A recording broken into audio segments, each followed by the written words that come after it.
just like to add, bakit lumalabas ko ngayon? Why was this exposed to media?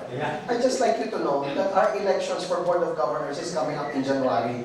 So, eto na naman, dahil nakikita nila na ang ganda ng takbo ng Red Cross, baka ma-elect na naman si Chairman Gordon, gusto nilang siraan.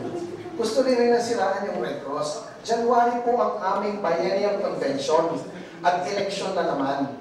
So, dito po kami nagtataka na pagkasunduan na po sa Board of Governors na ito nga isasama sa audit. Gusto lang nila ng fraud audit, wala namang fraud, regular audit dapat to. In fact, yung fraud audit, ang quote sa amin, almost 3 million pesos. Ayan ang wasteful use of Red Cross funds. 3 million pesos ang kinote sa amin. Halos. No? I think it's exact to be precise, is 2.8. So sinabi namin, okay, no? Kahit na paniniwala namin na kalokohan to, sige, isama natin sa audit yan. Pero kailangan na natin mag-umpisa ng audit.